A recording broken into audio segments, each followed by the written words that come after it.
आज आप लोग महापौर साहब से मिलने आए हैं। हाँ जी। क्या बात हुई और क्या कहना था आपका और उनका? महापौर साहब ये बोले हैं कि कलेक्टर साहब एसपी साहब के आदेश में ये कार्रवाई हुआ है। अपना जो ठेला हटा है उनके आदेश में हुआ है। हम बात करते हैं, बताते हैं आपको, ये आश्वासन दिए हैं। तो आगे इंतज़ार कर रहे हैं साहब का। तो आप कितने लोग यहाँ पर आए हैं? हम लोग करीबन 10 जन हैं। वहाँ पे वेज वाले हैं 10 जन करीबन। ओके। और टोटल वहाँ पे 20-22 ठेला लगता था, बाकी सब नॉन वेज वाले हैं। सैलरी बढ़ाए, इस प्रदेश में सबका काम किया है। बिना सूचना, बिना बताए, कोई समय सीमा भी नहीं, बुलडोजर लेकर ये जो पहुँचे हैं। देखिए, बुलडोजर की कार्रवाई कोई पहली बार नहीं हो रही है। बुलडोजर की कार्रवाई इसके पहले भी इस रायपुर शहर में हुई है, और बुलडोजर को दूसरे प्रयास से अगर लिया जा रहा है तो ये छत्तीसगढ़ हमारा शांति का टापू है। यहाँ सभी धर्म और जाति के लोग मिलजुल के रहते हैं। कहीं पर भी इसमें अवमानना की भावना एक दूसरे के प्रति नहीं है, बदमानस की भावना एक दूसरे के मन में नहीं है। छत्तीसगढ़ हमारा शांति का टापू है, और इतना हाईलाइट बुलडोजर को किया जा रहा है। ये दूसरे किसी प्रदेश में अगर होगा तो ठीक है, बाकी हमारे रायपुर शहर में इस तरह की कोई फिजा नहीं है। सभी जाति धर्म एक दूसरे के साथ मिलकर यहाँ पर अच्छे से मनाया जाता है। पहली बार क्यों इतना बुलडोजर को हाईलाइट किया जा रहा है? क्या इसके पहले तेलीबांधा में बुलडोजर नहीं चला? क्या इसके पहले शक्ति बाजार में बुलडोजर नहीं चला? क्या इसके पहले ब्राह्मणपारा में बुलडोजर नहीं चला? क्या इसके पहले बैजनाथपारा में बुलडोजर नहीं चला? सब तरफ बुलडोजर चला। हर जो भी कार्रवाई होती है बुलडोजर के माध्यम से होती है। क्यों इतना हाईलाइट किया जा रहा है? अभी तो बने हुए इनको अभी 4 दिन नहीं हुआ, और वो बेचारे गरीब लोग जो डेली कमाते हैं, डेली खाते हैं और अपने घर का पालन पोषण करते हैं। आज ऐसे कई सारे घरों को, कई हजार घरों को बेघर कर दिया गया।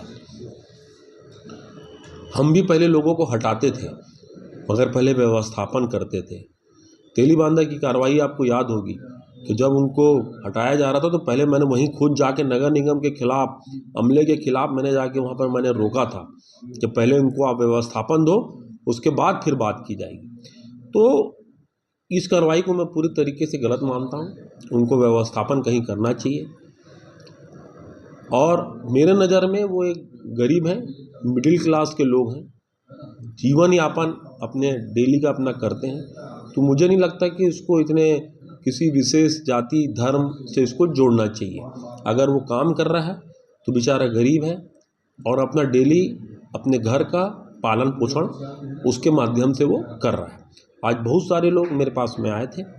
मैंने कहा है कि समय आने पर इस पर मैं चर्चा करूंगा, अधिकारियों से चर्चा करूंगा। अभी तो 1-2 दिन के अंदर हम मेयर एंड काउंसिल की बैठक करेंगे, और उस पर फिर पूरी तरीके से हम चर्चा करेंगे। निगम के जो अधिकारी गए थे वो बोले कि हम व्यवस्थापन करेंगे, या तो दुकानदार बता दें कोई जगह। पहले क्यों नहीं करे? हम तो जहाँ पर था हमने रुकवाया, पहले क्यों नहीं करे?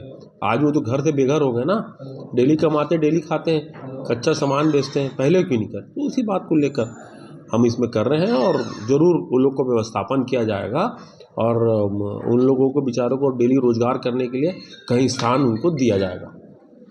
बिना पूर्व सूचना के ये जो कार्रवाई की गई है, क्या यह सही है? मैं तो पहले कहा गलत।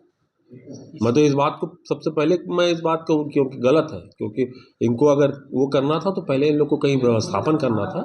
अब व्यवस्थापन के बाद अब पूरे शहर में लोग कर रहे हैं। अच्छा, जब सत्ता बदलती है तो सत्ता का चाल चरित्र और चेहरा भी बदल जाता है। तो ये सत्ता परिवर्तन के कारण भी ये कहीं ना कहीं या एजाज ढेबर है क्या इस केंद्र बिंदु में जो सब कार्रवाई हो रही है? जो इसके पीछे इजाज ढेबर वाला तो कहीं कोई कारण नहीं दिखता, मगर मुझे अपने उससे नहीं, मुझे चिंता उन गरीब लोगों की है। मुझे चिंता वो है जो डेली कमाते हैं, डेली खाते हैं, उनकी चिंता है।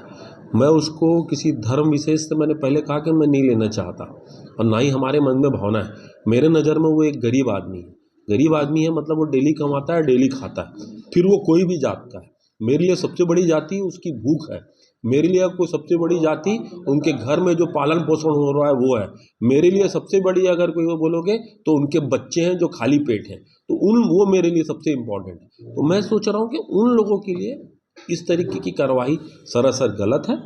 इस पे आगे चर्चा की जाएगी और नगर निगम में भी मेयर एंड काउंसिल की बैठक होगी, तब इसमें विस्तृत तरीके से चर्चा की जाएगी। विपक्ष जो अविश्वास प्रस्ताव लाने की बात कर रहे हैं, इस पे आप क्या कहेंगे? क्यों नहीं लाया विश्वास प्रस्ताव? कल तो लाने वाले थे ना, ला लेना था विश्वास प्रस्ताव। हाँ तो क्यों नहीं लाया? लाना था ना कल। वो इस्तीफे की मांग कर रहे हैं। हाँ तो अब इस्तीफे की मांग में आ गए, रोंटियां कर दिए लोगों ने। आप लोगों को बोले नहीं, आप लोगों को इन्होंने बोला कि हम लोग अविश्वास ला रहे हैं, और फिर रोंटियां कर दी हमारे साथ। ये लोग ये कर दिए, गलत कर दिए लोग। अब ये बोल रहे हैं नैतिकता के आधार पर इस्तीफा दे दो। कोई मेरा चुनाव था जी, विधानसभा चुनाव मेरा चुनाव था। तो नगर निगम को चुनाव अलग होता है, उनका चुनाव अलग होता है। कोई मैं नगर निगम थोड़ी हार गया होगा, मैं इस्तीफा दे दूंगा। कुछ कांग्रेसी पार्षद उनके संपर्क, हमारे भी भाजपा वाले बहुत सारे संपर्क में हैं। पांच भाजपा के पार्षद हमारे संपर्क में, और जिस दिन चाहेंगे हम लोग उस दिन कांग्रेस में ले आएंगे।